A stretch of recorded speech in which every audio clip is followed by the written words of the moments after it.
a seat to the bar and join us for another episode of McAnally's Pubcast, a podcast exploring the fun and fantastical mind of Jim Butcher's The Dresden Files series. Hosts Tansen, Jess, and Maggie bring you another round of literary analysis on this immense, immersive, and colorful environment inhabited by Harry Dresden, the world's only licensed private investigator and professional wizard. Join an active and engaged community of new and die-hard dedicated fans focused on the fabulous themes, theories, characters, context, lore, and more. This is McAnally's Dresden Files Pubcast, brought to you by Free Flow Rambling. Conjure by it at your own risk.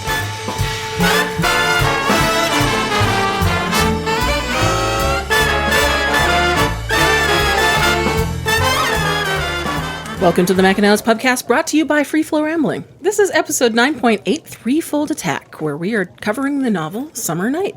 My name is Tansen, and I'm joined by Maggie. Hello, hello. And Jess. Hotel.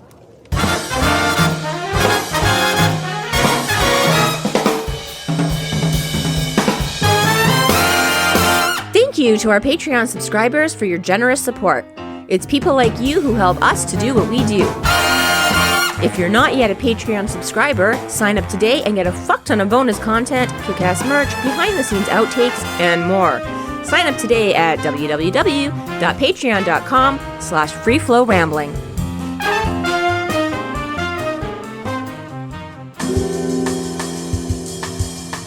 Chapter 9. Morgan crosses Dresden's wards and enters his apartment. He accuses Harry of being under the influence of the vampires and goads him until Dresden loses his temper and draws his sword on him. Dresden quickly realizes this is part of the Merlin's plan and disarms himself. Morgan delivers a message from the senior council stating they will not be involved themselves in Harry's trial and leaves. Elaine emerges from her hiding spot, opts not to involve the White Council, and too takes her leave. So just as he's almost convinced her it'll be a good idea, no, let's just go talk to the council, this is bigger than both of us, we need the help, boom. Open up, Dresden, you traitor, I have questions for you. And Elaine goes, council? And Harry goes, And Elaine goes, I'm gonna go fucking hide over here. And he goes, yeah, probably a good idea. So he opens the door, and there's you'll Morgan. huff, and you'll puff, and so on. Right. I know you're in there. So he's out of his wizardly robes and just in his usual, which we've described before. He's got some slacks and a collared shirt and a sports jacket or whatever. And his incognito, let me hide this giant broadsword I carry around, is a golf bag. Which I'm like, granted, it might not be that noticeable, but I'm like, that's like golf bags aren't that. I mean, I know they're not that light, but it's like, I'm sure, but like they're heavy enough, a golf bag. So yes, I get he's like a big tall guy and he's big and strong, but I'm like, it's still gonna be probably kind of awkward, especially because clubs like shift around in the bag, and I'm like, it's just kind of funny to think of Morgan walking around with a golf bag around just so he can people don't carry walk around sword. with golf bags. No, like, well, I guess they don't walk around with swords either. I suppose one of them's a little bit more likely. well, but at least like a duffel bag or something like. Harry uses a duffel bag. Other ones use like the sword and the cane sort of thing. Well, that's Harry has his sword cane. I know, more but often. but when Harry he- uses a duffel bag a lot of the time for his yeah, blasting rod and whatever. Yes, yeah. There is a thing sometimes like a hockey bag or a duffel bag but or still, something like, where yeah, it's a golf bag slightly, is but like- well, and especially because you have to have it full of golf bags or it's not going to hide the In the fact middle that of you've got Chicago, I'm gonna be like, where are you going golfing? It's a little pretentious, It's too. like, well, right. Well, Which, I the mean, sports that's jacket right. and It's the like golf setting it bag up, and right? the- Let me just see if my buddy Harry can go play golf, and I'll just get the golf clubs out of my car, walk down to his basement suite, knock on the door, see if he's available. You want to come? Okay, let's go back up. I'll put my clubs back in the car. Let's drive to the car. Like, I'm like, And in the middle of the night. Like, if I see someone walking around with a golf bag in the middle of the night, I'm like, that guy is breaking and entering. he's about to fuck up some shit or some person. Yeah. I was like, he is wailing on someone with those clubs. I'm trying to think of a better way to hide a sword, though, but it's kind of like, I know, the options are limited, but at the same time, it's like... Like, okay, when we first meet him in... art portfolio tube. I don't know. Yeah, you could have a big long tube across your back that way. I was gonna say, he has like his trench coat on in Stormfront the first time we meet him out by the lake house.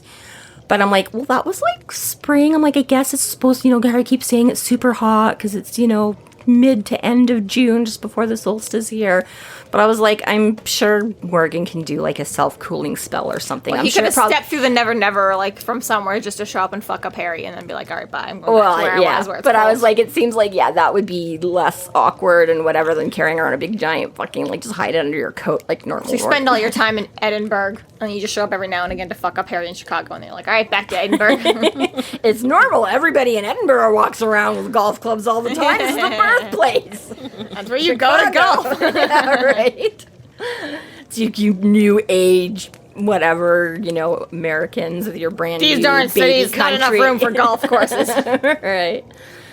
And Dresden, of course, sasses Morgan, of course. Instantly. With threats of porn and lewd. I know. Am I interrupting anything? Well, I was going to settle down a little more, but I don't think I have enough for both. I can't even watch a porn video. He'd have to use a magazine. He's like, it's really awkward because I have to use like an old VCR and I have to sit like literally on the opposite So side. far back, I can't even of tell me. what's happening. Yeah. It's so funny. And if I get too into it, I'm going to blow the whole thing. But bum. That was good. That was good. You disgust me, Dresden. Oh, so you disgust me? I cannot hear that line without that now. Hamilton has quote unquote ruined. Burr, you disgust me. Oh, so you disgust me. I think what's funny about Dresden sassing him in the way he does that makes it so much funnier is because Morgan has zero sense of humor and is Yeah. so serious and just And exactly for like this kind of like a crude, lewd boys comment kind of a thing, right? He's just like, ugh. And then immediately Harry just shuts the door on his face, or tries to. Tries to. But he's like, I'm not finished. Oh yeah, but I'm a bad man. So we got that settled. Bye! Yeah. But I like how like the implication is like, oh, I'd invite you, but I just don't think I have enough to like, Baby oil, they're yeah. just like the dregs, and I don't think there's enough for both of us, buddy. Sorry. Next time, call ahead. I'll be way better prepared. Like that's the only thing keeping him from. it's a good moment. Yeah. It's so funny. So yeah, tries to slam. Not him. quoted enough. Quite frankly, with all the other Dresden quotes you see going around, that one's just so high up there. That one is just, yeah. Our next piece of swag. Yes.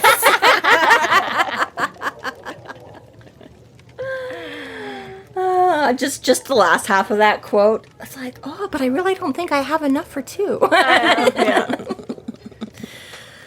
So Morgan demands to know why Mab has chosen Dresden due to the suspicious timing of the events with the council How meeting. convenient. Yeah, that's fairies. Well, right. But yes, the youngest wizard with, the one thing that could save you in this situation that has surprisingly come up at this time. And again, Harry's got, He really, doesn't give Morgan, a moment. He is just snappy, snappy, snappy. He's got, Right. nonstop, cannot say a thing to Well, her. it's already Morgan, so it's already Yeah. been a thorn in his side for years and years and years. Now, in the last couple of years, he actually got Morgan off his back. Like, oh, I'm sorry, you had to vouch for me and got me off the hook? That sucks for Oh, you. so he's got even more where it's like before he kind of had some of that respect and terror for because Yeah. his life literally was in Morgan's hands and stuff. So This he is kinda Harry Dresden, no Dumadamocles. yeah, right now he's like, every comment I never made to make, I can just let them all out now. Bam, bam, bam, yeah. Right. Yeah, and exactly right. But still, there's been times before, it's rare, but there's been times when Harry's like, too easy. But even this one, he's just like, every possible shot, taking it. Yeah. You know what I think you think? How does it fall on you? My Mondo wheels and killer bachelor pads. You think you're funny. I know I'm funny. Just I'm toe to toe to toe. funny. Yeah. It's quick wit. But yeah. Clean living, that and my Mondo wheels, and killer bachelor. Yeah. So, Morgan, the unfunny man that he is, gets straight to business. He's like, shut up about your jokes. Shut up about your jokes. I came to pick a fight, bitch. I think you planned all this. Right? The mastermind. Okay. Right. How smart do you think he is? Yeah, you're in with the vampires and the winter court, right? Just manipulating he the fuck can't out of everyone, really. He can't even make friends with other wizards, and you think he's like, me, vampires, fairies, like, we're good. But yeah, and he's like, I tried not to laugh. No, really, I did. And Morgan doesn't like that and just slugs him. Right, assault much? Like, that's a crime. You can't walk into someone's house and punch him in the face. Although, you can. So it I kind will of say, escalated. Harry didn't invite him inside. Yes. So he did lose a little bit of power at the threshold. Not that Harry has a super strong one, but there is one. But he's still, he's like, and it's interesting, right? Because he's like, that didn't really slow him down any. Yeah. He's like, but my wards did catch up. So I like, well, although I guess, cause He hasn't even crossed the wards yet. He does this right after. He punches him and then pushes past him through the wards. No, yeah, you're right. Yeah, you're right. He does. So he just does this out of pure fucking spite. As they're still just stand. That's how he gets in. Yeah, you're Then he right. walks in, and then, the wards try to catch up, and Morgan basically, like, dispels that. He's like, who fucking cares? Yeah, he's like, ooh, zap. Yeah. Like, ooh, scary. Yeah, and Dresden's like, great. So I was going to say, I was like, that's nice. Elaine, like, just put them back. But I was like, I guess Harry came in. It did take him a second before, so I guess Harry could have, like, come in and rearmed them and then found Elaine. Because I was like, well, she just broke in. And Well, he you just turn came in, so around, the you ward's lock even your- up. Yeah. Come in, lock the door, turn around, someone's sitting on your couch. Exactly right. So I was like, oh, I guess he may be. Yeah, But so point there's is, not much of like, an impediment at all. I don't know, like Morgan very quickly jumps. He's like, you're the evil mastermind. He's like, okay, all right, no, you're right. That is stupid. Okay. You're very stupid. You're being used by them. All right. Like, real quick. He's like, well, yeah, okay, Still all an right. angle this can work, but yeah, you're right. Maybe Yeah, you're fair not, enough. All right. Yeah. But he really starts because, like you say, so he slugs him. So Harry finally recovers between getting the breath punched out of him and just his laughing fit. He's like, what the hell are you talking about? And he's like, Susan Rodriguez, your vampire lover. And he's like, we don't talk about Susan. Like, Also, she's not a vampire. yeah. He's like, first off, she is not, and you don't talk about her. And he's like, well, they turned her. And he's like, not completely. Right? So, Well, then yeah, Morgan's he all just- like, we gotta get rid of you. It's the only, like, that's the safest plan for everyone. And that's when Harry's like, what? Am I in danger? I think I'm in trouble all of a sudden. Because, like, all the rest of this hasn't really had an impact. But wait a second, what? Yeah. Well, no, but a man, like, forces his way into your apartment and he's like, it's time to get rid of you. And you're like, oh, shit, there's no witnesses. Even though there is a witness, but there isn't a witness, you know? Yeah. Yeah, and Morgan's really figured out that Susan is like a good pressure point for him. Just continues to press Well, it. yeah, and I don't think, like, he really doesn't say, like, I'm here to just get rid of you because I think you're a problem. Because he really does taunt and goad Harry into making that first move. So he's really just laying, it's not like Harry's like, oh shit, Morgan's here to, right? Because that's not the point of it at all, is Morgan needs him. He's literally there just... He needs Harry to swing first. Just to piss him off about Susan. You know, like, well, there's no turning back. Like, nobody can ever get, there's no coming back from that. She eventually is, And I mean, if she hasn't been all along just one of their whores. And it's not a hard thing to determine. I mean, he started an entire war with the entire Red yeah. Court because of Susan. It's not like it takes a genius to figure out he cares about her. Like, no, absolutely not. you don't have that, to be but Murphy just- and Michael to be like, whew, he's really hung up. Like, Yeah, but that's all I meant was that Morgan is very specifically, Yes. because he's not just like, She's I their think you're whore, she badass, was I'm a just going to plant." kill you, because that defeats the, like you say, he doesn't have a leg to stand on that way. Yeah, Morgan goes so far to say that no normal woman would be interested in Harry. I know, that's just a bit of a low blow, right? This coming from Like- you, Morgan? Come on. imagine you're like 100 and something just bullying a 28-year-old. Right. No one will ever love you. a normal mortal woman would ever feel that way about you. Like, I can't get a date. You can't get a date. right. Projection. Which makes it so sweet later on when Harry steals his love. So Kinda.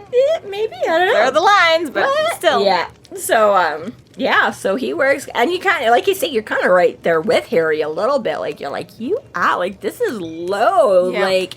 Like we know that you don't like him, right? But we're like, I was like, well, you can't bear the thought that Harry might have an out to this and might get out again, and you're just here and you're picking like the one like fresh open wound. Unlike Elaine, we've had Susan since the beginning. And It's right. like, we care about Susan. We like Susan, Yeah, like, we're definitely invested as readers. Yeah, I was gonna say, Exactly, we yeah. were there for her story and what Exactly. happened to her, right? It's not something that happened, Yeah.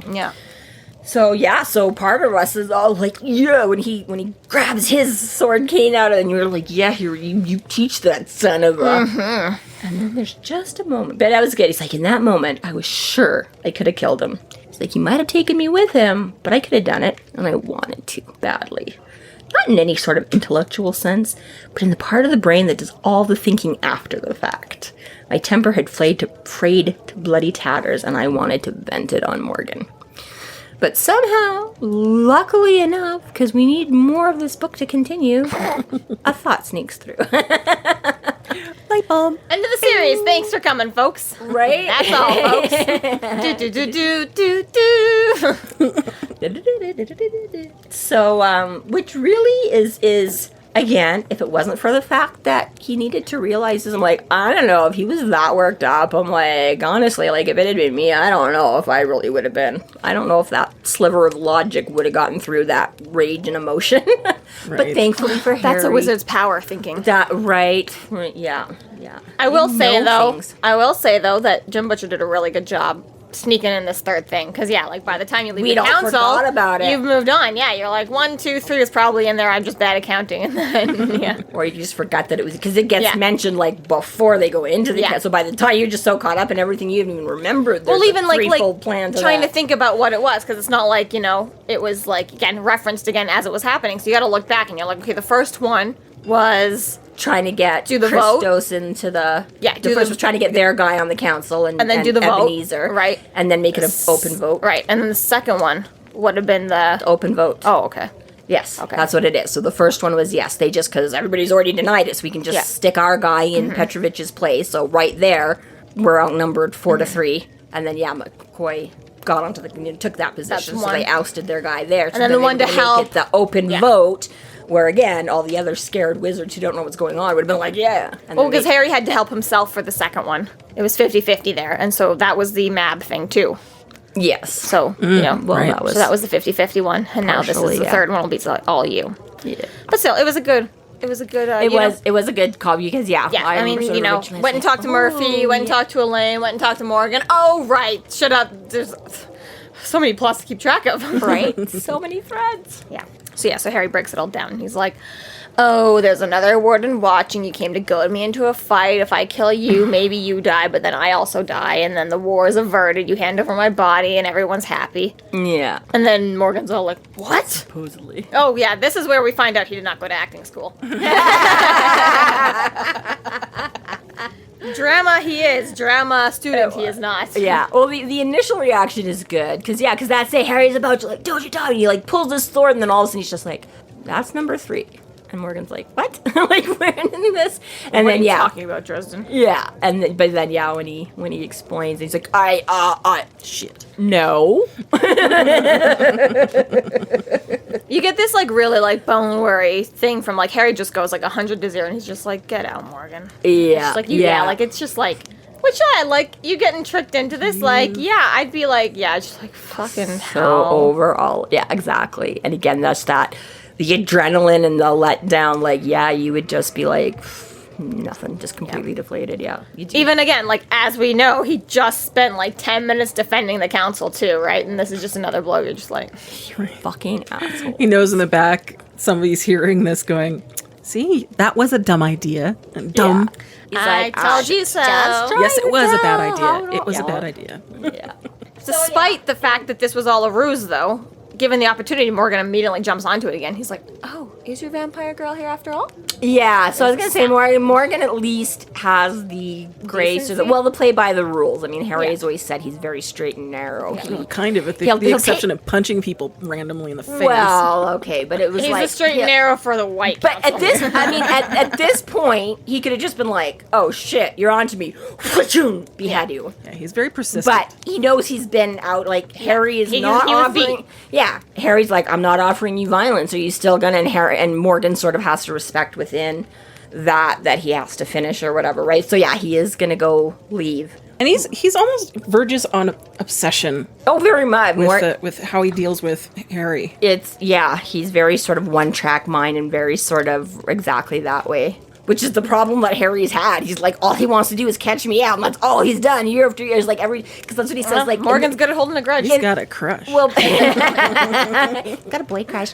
But in like the beginning of Stormfront, exactly, he's like literally this. Like every time I do a spell, this guy pops up to see, you know, whether I'm like flicking on the lights or like summoning fairies or like no matter what I do, he's fucking there. What are you doing? What are you doing? What kind of spell was that? Why did you do that? What is it for? What are you doing? So yeah, Morgan definitely obsessive. A little bit obsessive. Yeah, for the name of right and justice. Yeah, so he tries to make his way to the bedroom, but fortunately there is a big, beautiful gray beastie of a cat that explodes right out of it. Yeah. Good boy, mister. Good boy. Good boy. Ooh, my cat might be a dangerous submersive, Morgan. But yeah, meanwhile, Harry's like shitting his pants. Right. Like, oh, fuck. Like, we almost got away with it, and now he's going to find how are we going to explain that? Can't he just have a date, though? Again, it's hard to see. Apparently not. No one will ever love him, Yeah. and he's still obsessing about his old I was gonna girlfriend. say, He's probably not. It'd be kind of hard to be like, I started an entire war and just got a new girlfriend. right. Sucks to be the rest of you, but I'm doing fine. She's just a hooker. I had a rough night, guys. A little stress relief. Okay, so when I said I was going to watch a porno, you know TV doesn't work. So I have to hire in live entertainment. A live Morgan.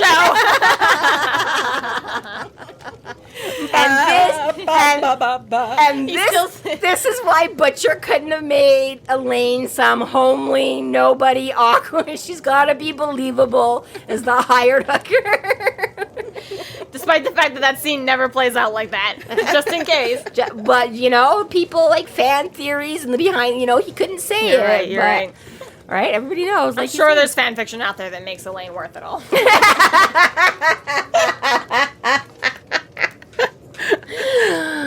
And scene. Okay. Da, da, da, da. So, yes, like a dog with a bone, Morgan is immediately, what? Who's that? Who's in it? Who's that? Is it the vampire girl? Because, yeah, exactly, like, who else could be? Yeah, he's just grasping at straws, too, at this Of course, point. right.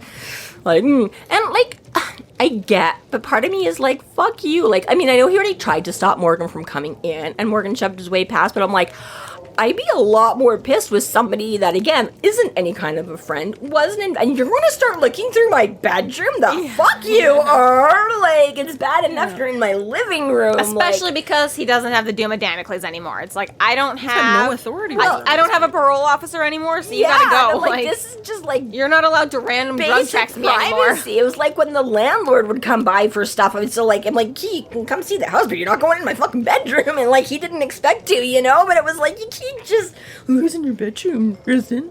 Not you, Morgan. So yeah. My almost empty bottle of baby oil. I told you. That's just the video starting, okay? You can't go in there unless you've brought a new bottle of baby oil. Right? And some tequila or something. Anyway, so yes. Yeah. So we're all worried about the big reveal, and Mr. saves the day. Thanks, mister. Thanks, Mr.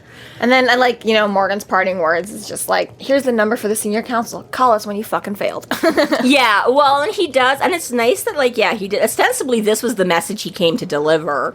So it's even more of a dick move, because apparently you were just coming to say, the council's not interfering, you have to solve this, but he's like, let me just harass you about your girlfriend that for a was while the first. Merlin's ace, and he was Yeah. directed to do that. I know, but his backup excuse here was like, I'm here to deliver a message, the council's not getting involved, you can't go to them for help, here's the number to call when you fail, right? So it was like, that's even more of a dickish asshole thing that you like you say, it makes it that much more deliberate on what you were trying to do, that you brought all that up first, because it's not even like, I have to come and give a message, and you found, like, an excuse to bring up the To rest be fair, of the though, shit. you didn't have to hand over a business card if they're dead. Save the paper. This is true. He doesn't even hand it over, he just, like, flicks it on the floor. But still, why even bother? Which Harry will never find, because apparently his apartment is so trashed. There's, like, it's just pizza boxes and Coke cans. He's like, well, I don't even fucking know where that went now.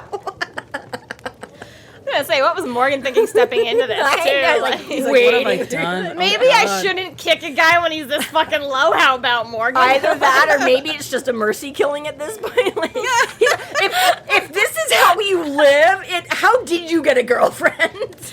Based on the way you showed up at the meeting today, not even surprised. Right. Not showered, covered in toad guts, not a real wizard robe. Bathrobe. Oh, yeah. I'm like, honestly, this is exactly what I expected to walk into. Maybe Morgan had a slightly fair point.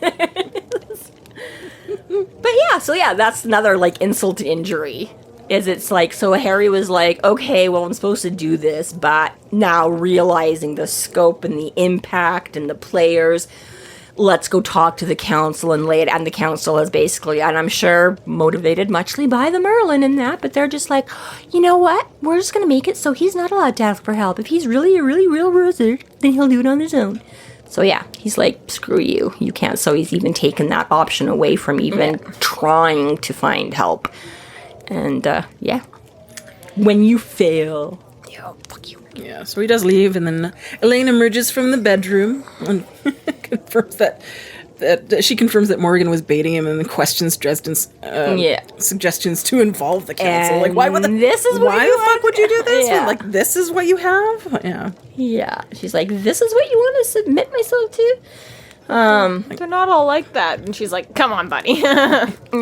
So, but she's, I do like that, or my idea of the, but she's like, wow, she's like, that's way past paranoid. And I just keep thinking of the line in the original book. He's like, just because you're paranoid doesn't mean there's an invisible demon about to eat your face. Or like, angry, obsessive warden willing to, Cut off that face. Or whatever. But she's like, and this is again, she's like, I'm not going to make myself vulnerable to men like that. Not again.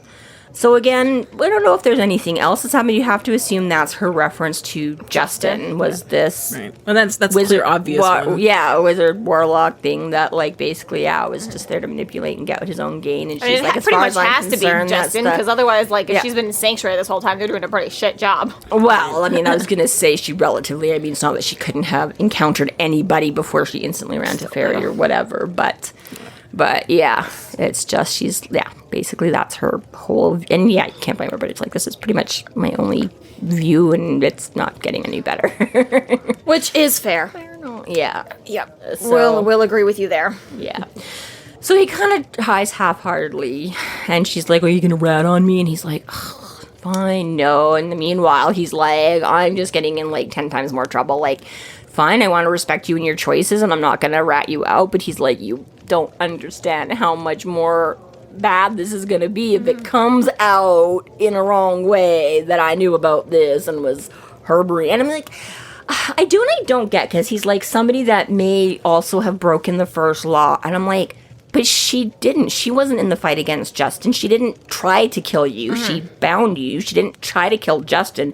She just got the fuck out, and you didn't know what happened. So I'm like, how is she a violator of the first law? That prevents her from controlling another human, which is what she tried to do by Well, I guess, but that was because she was controlled by Judd. But the first law is thou shalt not kill with magic. Which she would have to actually prove that she was enthralled. Okay, fine, but she didn't try to kill anybody. Right. She put a spell on. I mean, and that's actually the other thing, is she didn't try to control Harry. She just locked him in place so Justin could break in, because he hadn't taught them the mind magic yet, right? He still wanted all the cards. He wanted them to be able, so why he hadn't told the council about them or them about the council.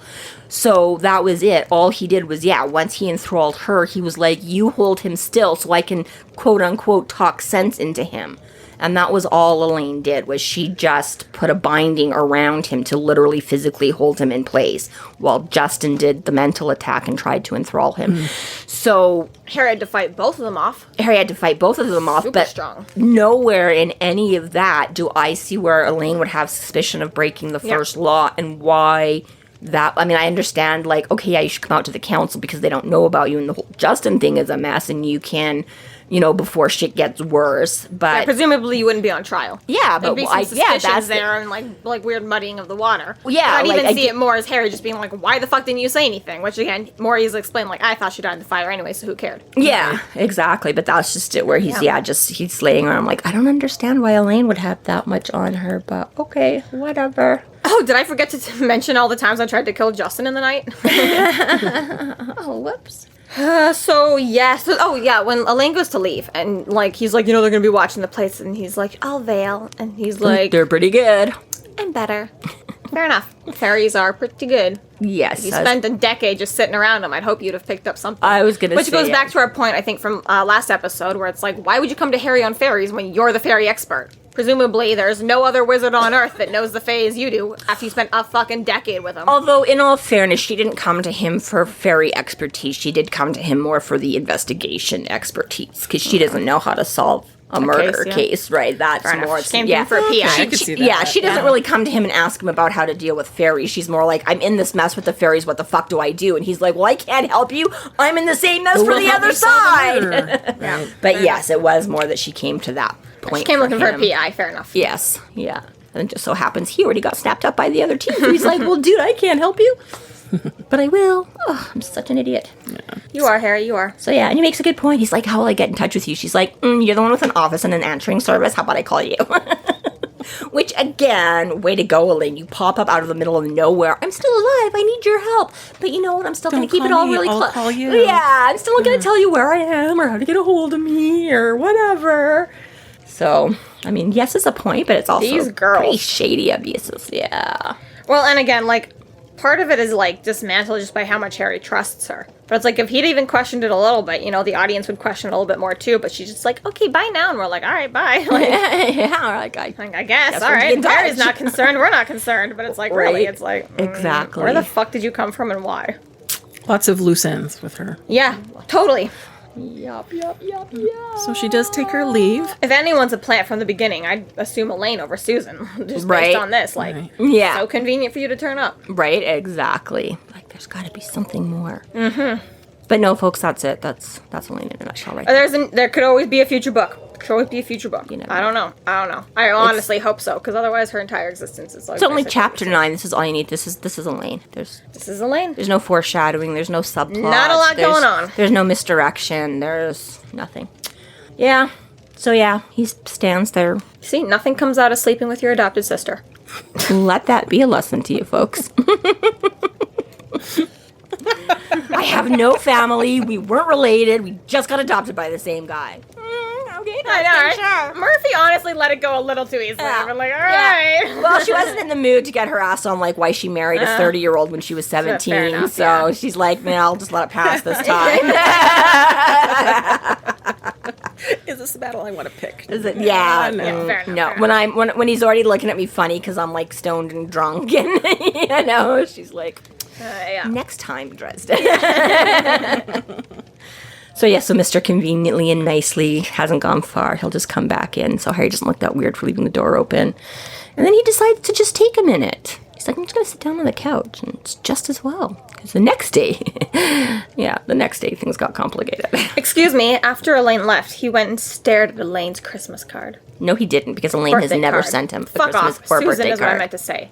You know what I meant to say. Yes, he sent her a Christmas, which is always weird when he's like, Morgan walks over and like picked up the gift card, and like that, to me, a gift card is like something you like money at a store that you go and buy something with. A greeting card is like a card you send somebody for like, so I'm like, it's just the way that he was like he went They over call and them looked gift cards in America? I know why. I don't know. This is the remember. thing. Jim Butcher just wrong. I know it's definitely. I can go back for 1 second and see if he just read You it. lived in America for so long, Tanzan. Tell us. You didn't get a single birthday card while you were there? Well, I just don't think I've ever heard anyone. I've been in that circumstance where anybody referred to it to me in the States. He does, because I was like, is this one of Marster's misreads? But no, it does say, he's like, he walked over to the fireplace and picked up a dust-covered gift card I'd left sitting on the mantle. He read it and snorted. And I'm Rude. like, a gift card? But yeah, exactly. That was just always a weird... Here's a gift certificate. Here's for $10 to Right, to go to McAnally's Chili's. Pubcast. Like like a gift card is now those little plastic credit cards you buy for people at Christmas when you don't know what to buy them. But Your next Burger King's on me, Harry. I love you. Right. But anyway, so yes, he goes over and looks at the card that Morgan had the nerve to touch and disturb, and the photograph. Actually, this is something I was thinking about too, because it says he took the picture. They'd been at the park when he took the picture, and I'm like, does Harry have one of those like super ancient, original, like accordion maybe even with like the little pedestal and flash because he can't take. He doesn't have a digital pocket in his camera to shoot a snap. Yeah, but they would have been like disposable cameras. There's not much to them. Like, Yeah, there's an I know, but I aperture. was like, but this- It's very, very simple mechanics for It's photos. Possible, So but like you easy. say, does Dresden just have a simple like 35 mil? Or I'm like, I kind of want to envision that he has, like he's got like this ancient original fucking like inherited it from McCoy or something. Right. Camera. I feel like it's like more- this'll definitely not. I feel like it's more like Susan showed up to a date with a disposable camera. Yes, Right. probably. But you guys are no fun at all. I mean, it is a very entertaining idea, but at the same time, Yes. it's such simple technology Yes. for photos, really. Yeah. Yes, just a simple click camera, but yeah. Yeah, if you're in America or anywhere else in the world that says gift card instead of greeting card, or is Jim Butcher just a weirdo? Because I'm confused now if that's just like their terminology. Maybe it's a Midwest thing. They say weird things there. Yeah, they like changed every word to something new. Maybe. Inquiring minds want to know. Is it pop? Is it a Coke? Is it soda? Is it soda? Is it soda pop? Pop, pop. You're not there yet. You'll get there. Okay. I'm like, yeah, I don't get that one. Next season, Critical Role. Pop, pop, Pop, pop. pop, pop. This concludes our episode 9.8, Threefold Attack. Thank you for listening. You can find us online at freeflowrambling.com and McAnallys.ca. There we have links to our other podcasts, social media, and other fun tidbits. Please subscribe if you like what you're hearing, and consider supporting us through Patreon to keep the magic alive and to see more content. We are Free Flow Rambling. Conjure by it at your own risk.